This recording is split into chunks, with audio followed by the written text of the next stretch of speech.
There's a melody or two in every life, and there's a melody or two in every life, and there's a melody of tunes in every life, and there's a melody or two in every life, and there's a melody or two that runs around the push, push the envelope, push, push the envelope, push, push the envelope, push, push the envelope. So today, for Tuesday Night Talk, I am lucky to receive Laetitia Fournier, which sounds very sexy in French, indeed.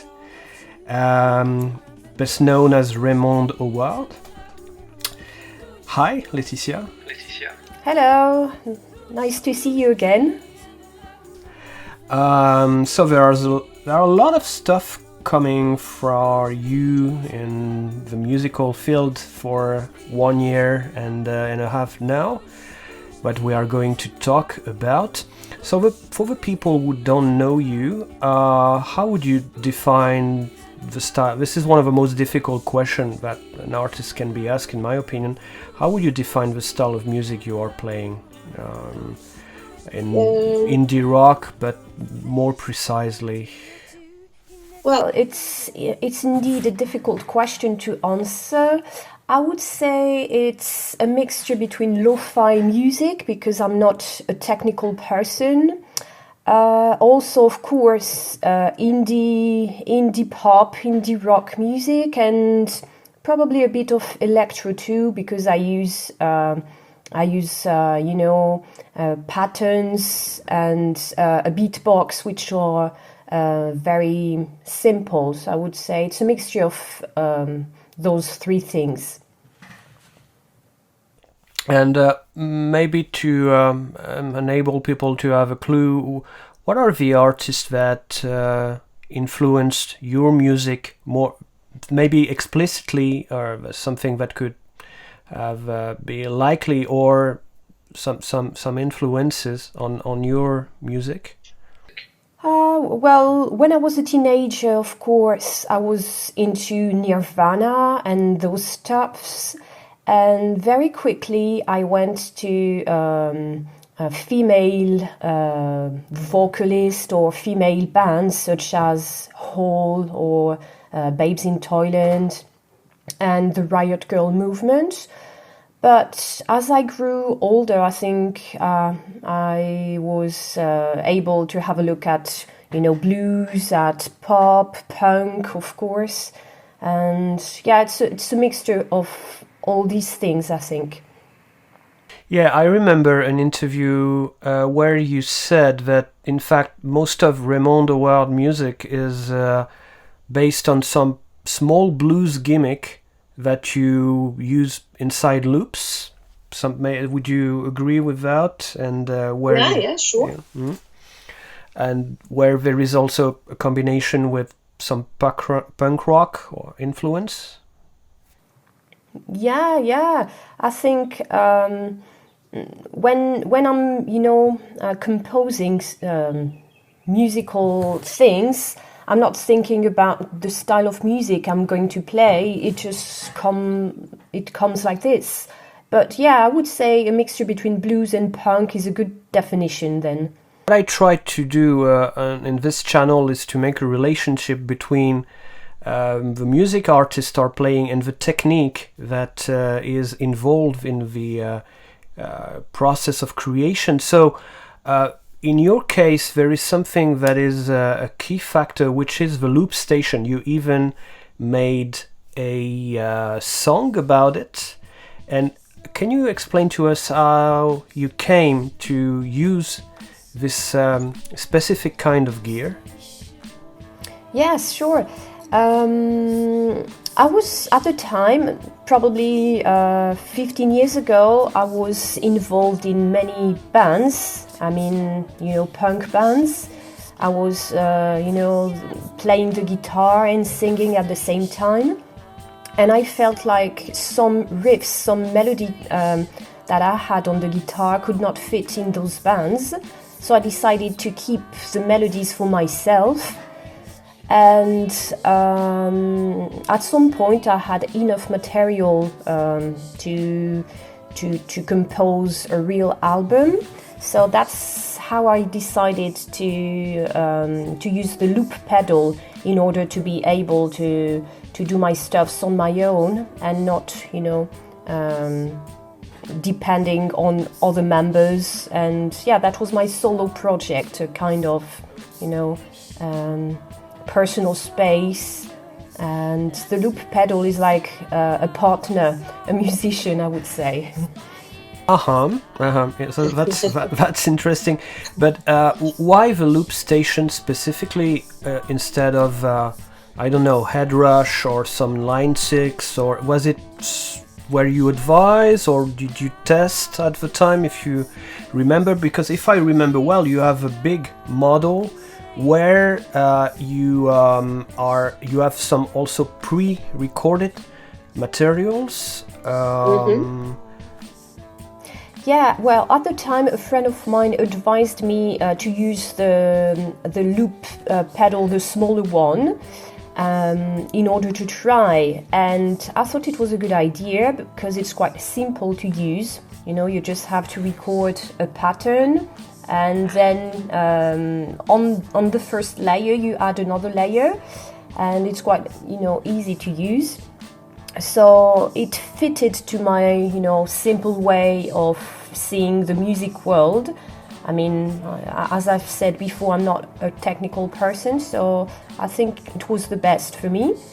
And then when I played with a bass player and a drum player, it kind of became a bit too simple to use on stage. So I also used the big one, the big loop pedal, in the Boss equipment.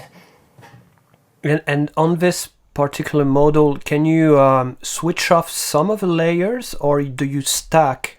I don't remember. And you can come back and forth on some layers, or you sum up and then you have to completely switch off the whole stack of layers. Well, you have 4 different pedals, and you can use the first pedal and sample one layer of, vocals or guitar, whatever. Then you can stop it, of course, and you can do the same with the 4 other layers. So it's quite interesting to use on stage because you can add pre-recorded stuffs. You can add things live. Well, it's a bit different from the very small one. When you enter the studio, do you use this pedal for recording, or is it looped by the sound engineer in post-production? Yeah, usually I do it live, so I sample my own music without the pedal. So the sound engineer decides that the 10 first parts of the loop are good, so he decides to keep them, and he does the loop on his own. So for a decade now, as far as I know, you seem to work always with the same producer in Saint-Étienne, who is Ives Grimonprez. Can you talk to us about why you stayed with the same person, or for your music, and what kind of a relationship you have? Or I think it's important to have a relationship where there is a lot of trust and mutual understanding. Yeah. Well, the first thing is that he's a friend. He's a friend, and he does live in Saint-Étienne, which makes things easier for me. If I don't want to stay out for the night at the studio, I can come back home. So Saint-Étienne is the place where I live in France. And also he's, I think he's got a sense of musical psychology, so he knows what you don't want on your music, and it's been a pleasure to work with him for more than 10 years now, because he always has a good idea on, making my music sound more intelligent or whatever. So yeah, I think it's a question of trust, of friendship, and also a geographical distance. So you also, for your last project in a band, which is called Saffron Eyes, you also worked with him, if I'm correct. Yes. So why did you get back in a band, and can you talk to us about Saffron Eyes? So my friend Cyril, who is the guitar player in Saffron Eyes, he's an old friend of mine. We've been in the same university, and that's where we met. And when I played with a band in Raymonde, Howard, he did the bass. So well, we kind of follow each other in music. So when he started Saffron Eyes, he was looking for a singer. He had just a drummer and himself on the guitar. So he asked me if I wanted to play with him. To be honest, I was not really enthusiastic first, because I didn't want to do just the vocals. I mean, being the female member doing the vocals, but at the same time I really like singing, and it was an opportunity for me to concentrate on just the vocals. And after that, Thomas W came with us, Thomas W, on the bass, and is also a good friend of ours. So now I'm really enjoying this new project in a band. We have fun, we get on well, and the music is of course different from Raymonde Howard, but I quite like it. But how would you say it is different in the way you who is composing or starting some of the tracks? Is it you with vocals, or is it the band who comes with something that is written before? Well, Cyril always has the guitar melodies, the guitar parts. Sometimes he also has the bass parts and the drum parts. And as for the vocals, I usually create the melodies and the lyrics. Sometimes Thomas and Cyril add lyrics, have writings too, but it's usually I am usually the person who writes the lyrics. And did you try to turn these four guys in some kind of human loop station or not? Not yet. In the future. You are working, I think, right now on a project that involves some sort of comic book related to your last album compilation, which is the year Loop Broke. That's if I'm correct.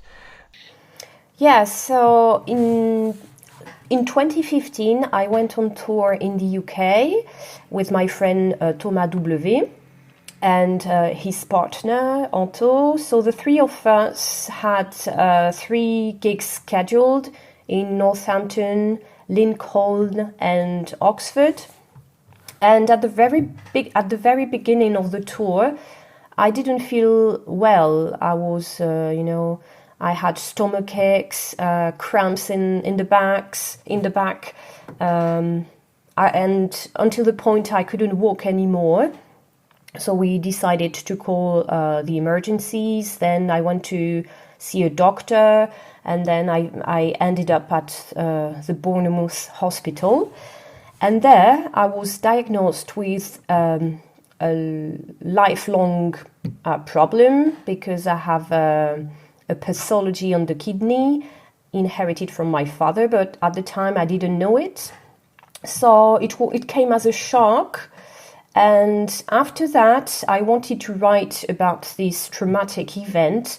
And I'm a teacher, that's my job. So I'm good at making slideshows as a teacher. So I did a slideshow about what happened during this English tour. And I'm really into comic books. I really like reading comic books. So I decided to send it to a friend. Well, at the time it was not a friend, it was just a person I knew from Saint-Étienne, Half Bob. He made drawings and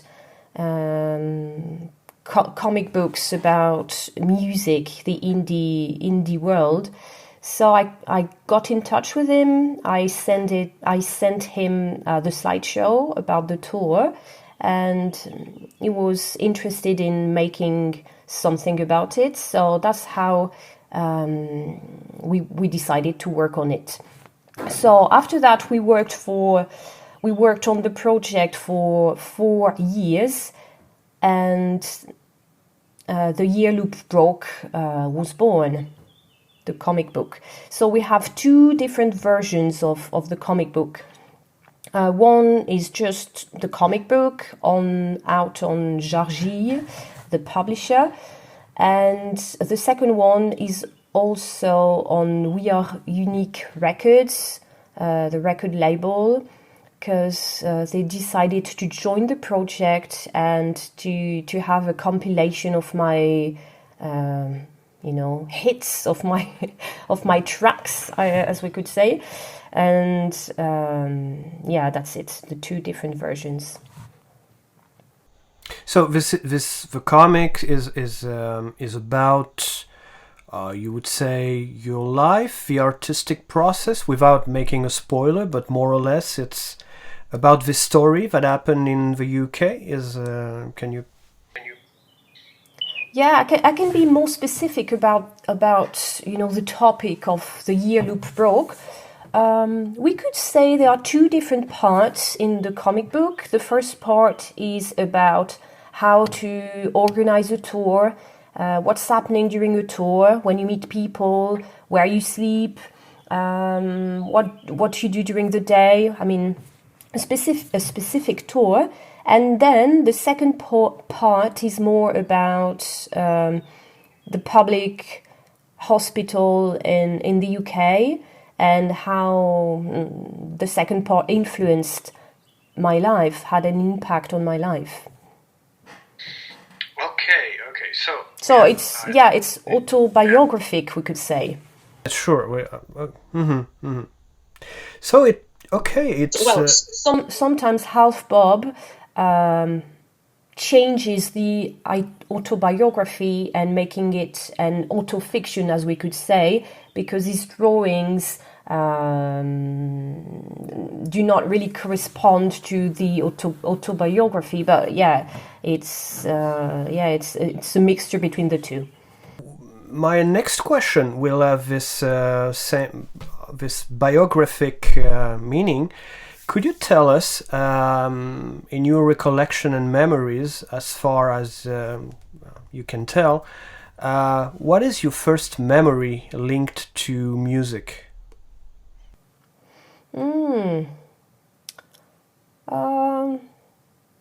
I would say I shared the bedroom with my sister, with my older sister, and she was really into Prince. She really liked the artist Prince. So I would say probably something related to Prince, when my sister danced in front of the mirror in the bedroom. That's probably the first memory I have. Okay. Very nice. And also because I really like Prince now. So, thank you very much. We will put the links down below for people who want to get more information or to buy the comics and the CD. Huge thanks for watching, and we hope to see you on this channel very soon.